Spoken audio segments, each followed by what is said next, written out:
I forget your name. The Antichrist. You're the Antichrist. Yeah. I have a lot of issues with the Bible. Yeah. I didn't read it because I'm nominally Catholic, but I didn't go to church, thank God, right? Right. I went to Sunday school for a summer. I learned how to name all 84 books of the Bible. I got 84? with all the New Testament, that's what I remember. Why it was that since women are, there's some beautiful women around here, you know what I mean? In my honest, humble opinion, if you want to learn about religion and what it is, you should listen to Alan Watts. I think Alan Watts was God. Basically, we're all sort of incarnations of God. No, that's not what Jesus taught.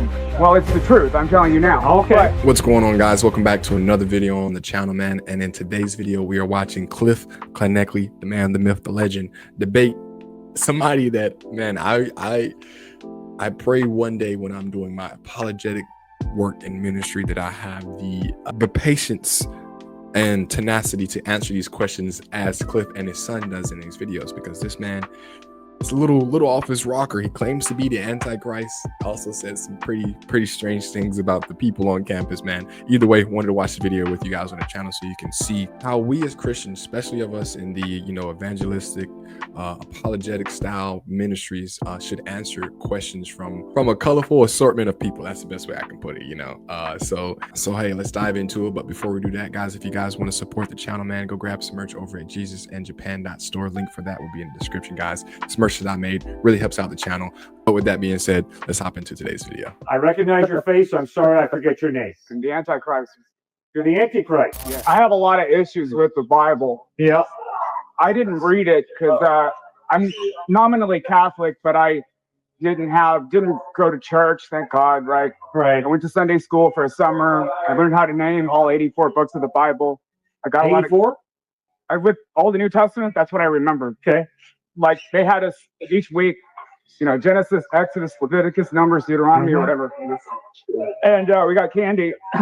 We could do it, and then at the end I could name them all and stuff. Yeah.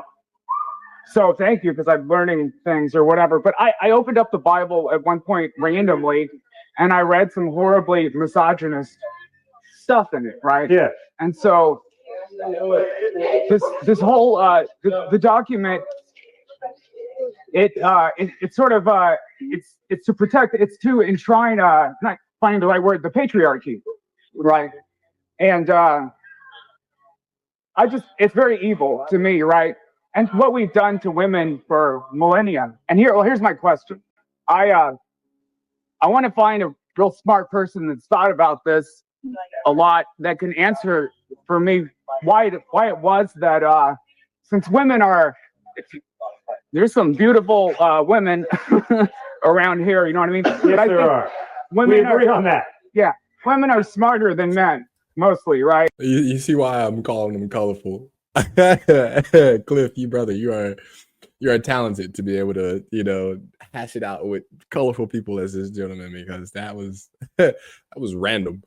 They're just more beautiful beings. But some gang of men a long time ago decided to basically suppress them, right? That's very simple, because men are sinners. And that's why men have had chauvinistic, sexist attitudes, because men are sinners. That's evil. That's wrong. Yeah. And the Bible clearly states that. Okay. Really? Yeah, really. But there's a lot of misogyny in the Bible, I think. Yeah, and there's a lot of rape and murder and adultery and polygamy. The Bible is an historical record. It includes the account of a lot of evil. Right. Including sexism, racism, polygamy, murder, rape. It's all in there. It's horrible. All right, I have another question for you. So, in my honest, humble opinion, if you want to learn about religion and what it is, you should listen to Alan Watts. I think Alan Watts was God.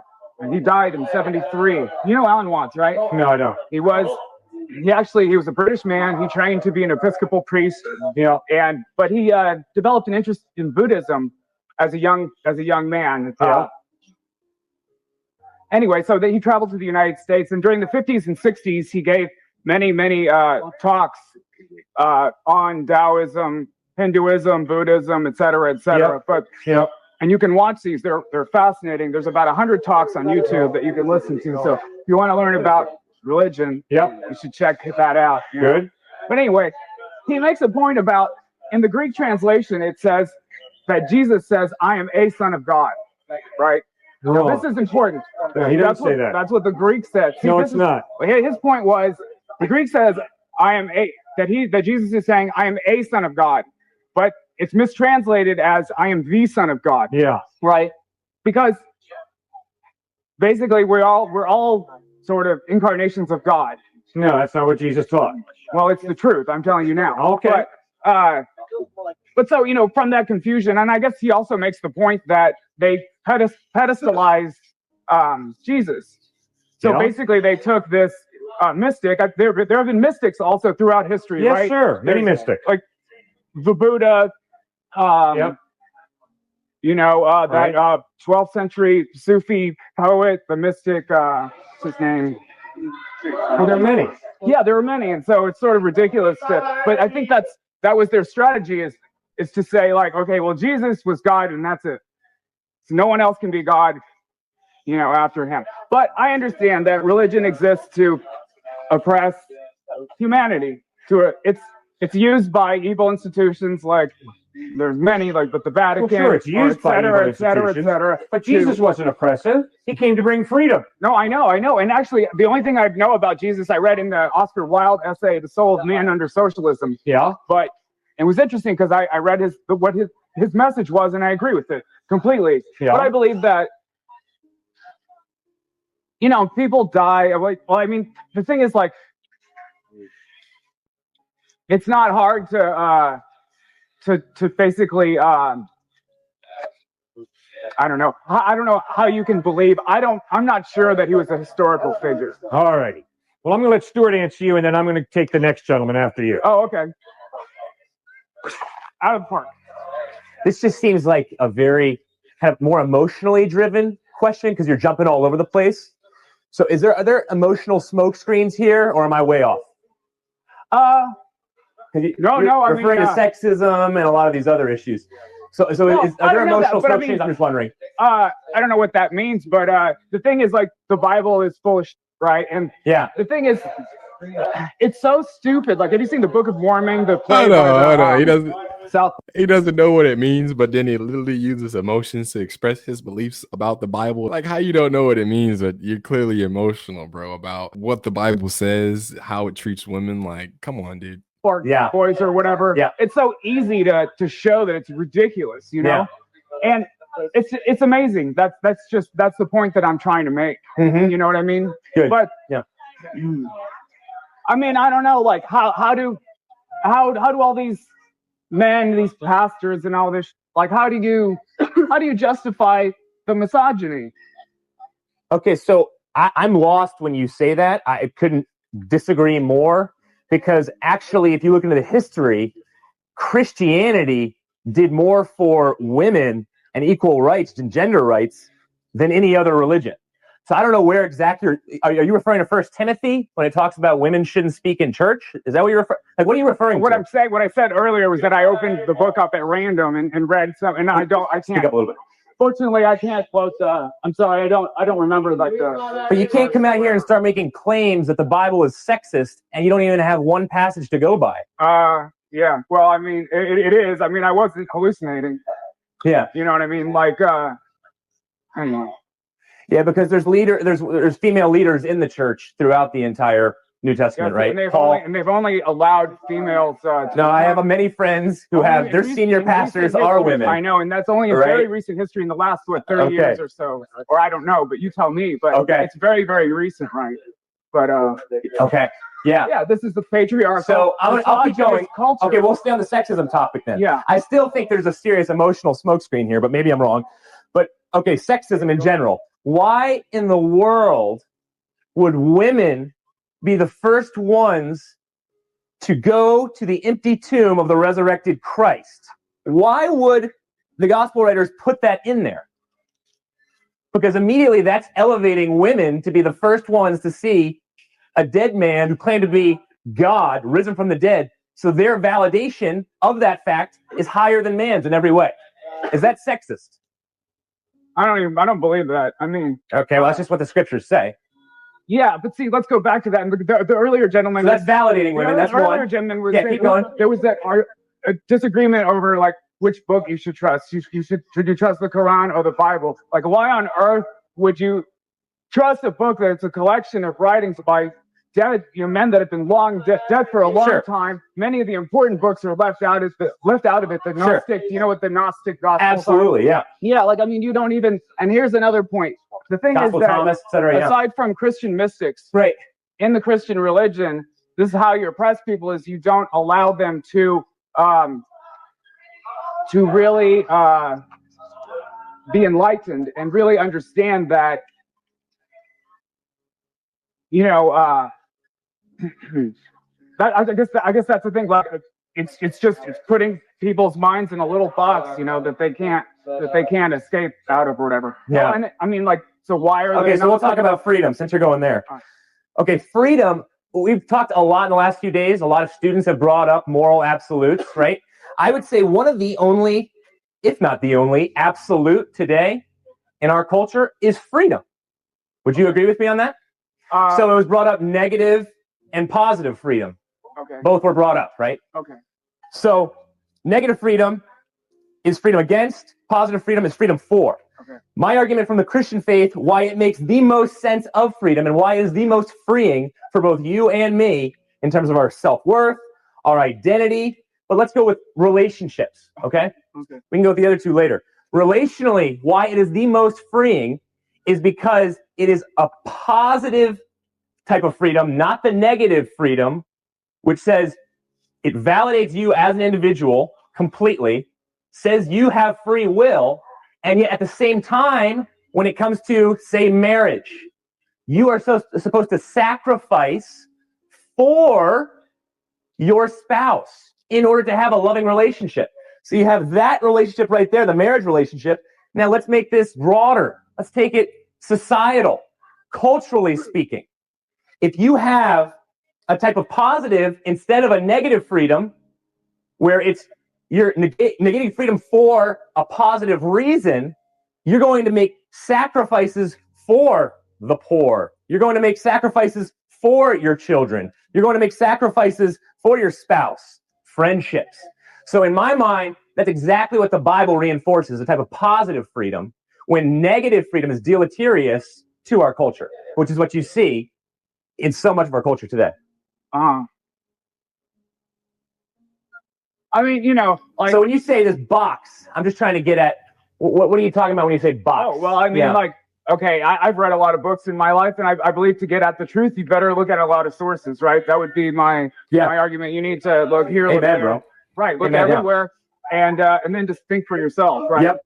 But the truth is, sound like a gunshot. Anyway, what was I saying? Okay, so let's just keep going with freedom then, okay? So Barry Schwartz, someone brought up TED Talks yesterday, so I'll stay with TED Talks. Barry Schwartz talks about... I remember that what I was working on. The thing is, like, it just makes me sad to see people. I mean, I'm glad that they're studying something and reading something, but they're always reading the same book, and they read it over and over and over again. But that's the only thing that they can read, right? And that's why I think it's used to control people, right? Right.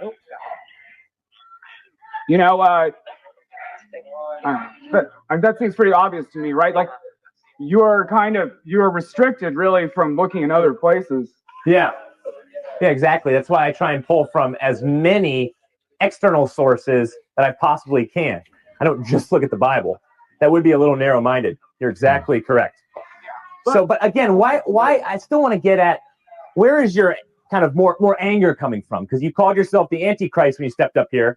Then you talked about misogynism, sexism. Yeah. There's some anger. Is religion evil? Is that why you're doing this? Was Christ evil?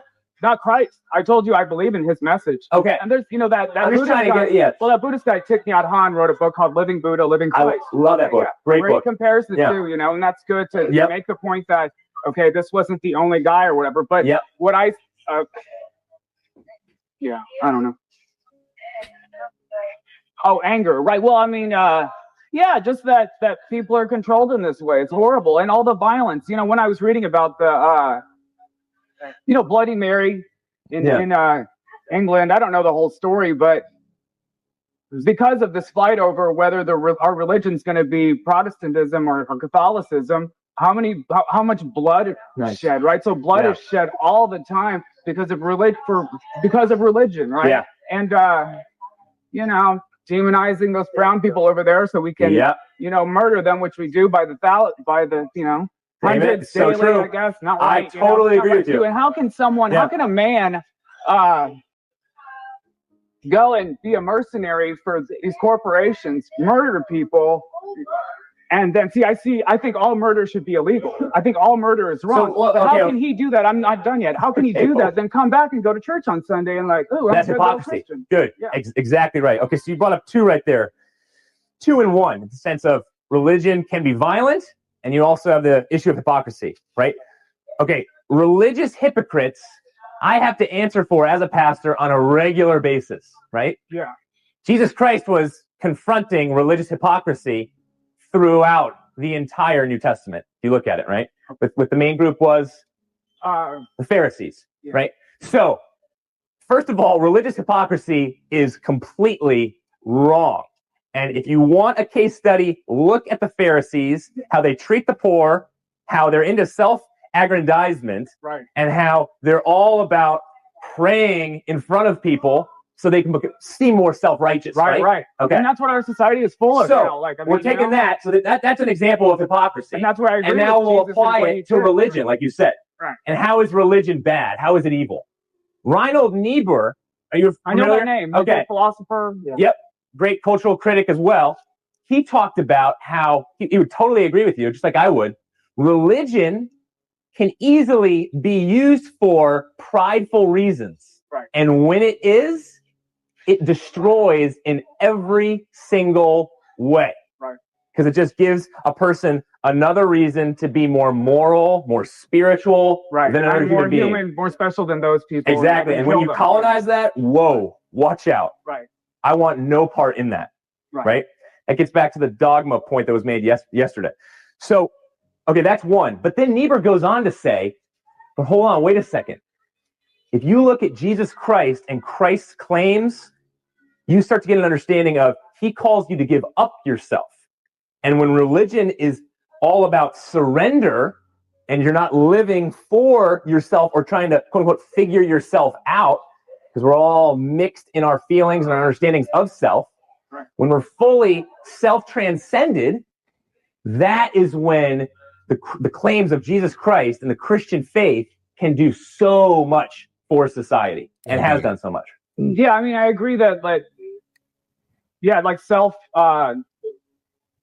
humility. I agree with that's a good thing, and that's not something I disagree with. I'll just have one more point and then I'll sit down. But I don't really understand original sin. And see, that's another evil thing because people, I mean, you tell them from the time they're born that they're a sinner. So they always have this. Alan Watts has this great talk where he talks about that guilt. Their sense of guilt is unnecessary. So that guilt destroys people, right? It makes them, it's not a good thing. So now, I don't use myself as an example because I'm not the nicest person necessarily, but I know people, and even adult people who are angels, so to speak, they're real sweet, and you could never imagine them, harming another person. Yep. And to call that, thinking of a woman friend that I know, to call that person a sinner is wrong. Yeah. It's horrible. Yep. It's wrong. So good. Sin's coming up a lot today. I want to talk about a biblical definition of sin because sin has been given, it's been defined wrongly over the years in many ways, in my understanding. Okay. I believe sin, the reason why Jesus Christ calls us out for our sin and wants us to change is because sin is ultimately against human flourishing. So in that sense, Sigmund Freud would agree with me. Nietzsche would agree with me. Sigmund Freud talked a ton about original sin and our dark side, correct? Right. Civilization and its discontent. Exactly. Thank you. And so, but he never really he was a pretty depressed guy himself, was he not? Right? Mm-hmm. And so he never really gave the antidote to that problem. Right. But he's one of my atheistic heroes in that sense, because he talks about this dark side of humanity.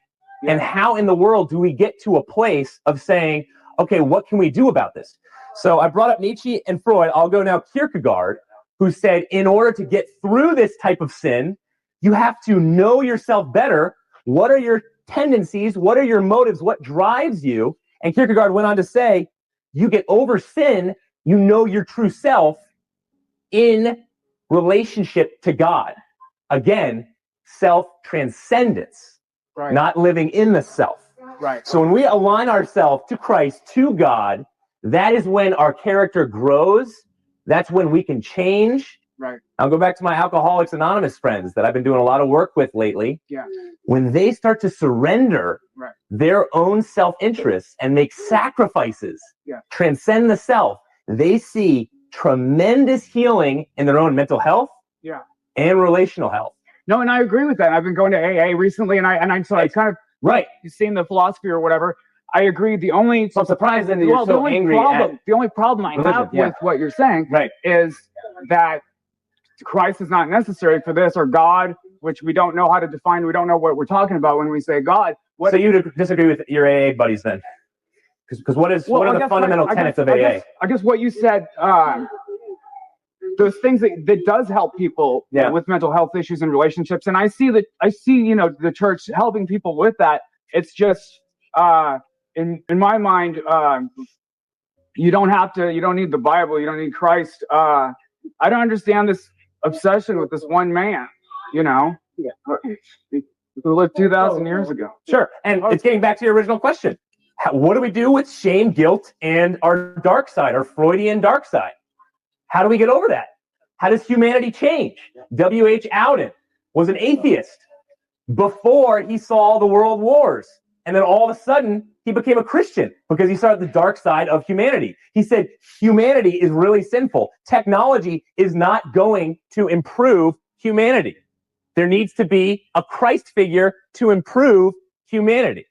Right. Again, it's above the human self. The self cannot balance in itself both meaning, purpose, good, evil. It's too small, right? It is entirely too small. So getting back to the shame and guilt, what is going to eradicate that shame and guilt? And Christ's claim is, it's like my New Age friend who just became a Christian. He said, my understanding was that I was God and that you were God. There was light in both of us. But nothing could ultimately take away my shame and guilt until I went to the cross of Christ. This guy's a brilliant businessman. And he said, as soon as I got in touch with the grace of God and the cross of Christ, that guilt and shame for all the wrong I had done was completely swept away. Just powerful. I mean, dude, that was amazing. That was an amazing interaction between Cliffe, his son, and that gentleman who claimed to be the Antichrist. He didn't give his name, so I'm gonna just call him John. But regardless, man, it was a very great conversation. I hope you guys enjoyed that. I think it was really beautiful how Cliffe's son expressed to him the freedom that we have in Christ, the freedom that Christians brought to not only the men that wrote the Bible, but the women that were part of the church, the women that was able to see Christ first, the resurrected Christ first. So with that being said, guys, definitely check out the video in its entirety. Link will be in the description. If this video blessed you in any way, guys, please like and subscribe so we can push it out further in the algorithm.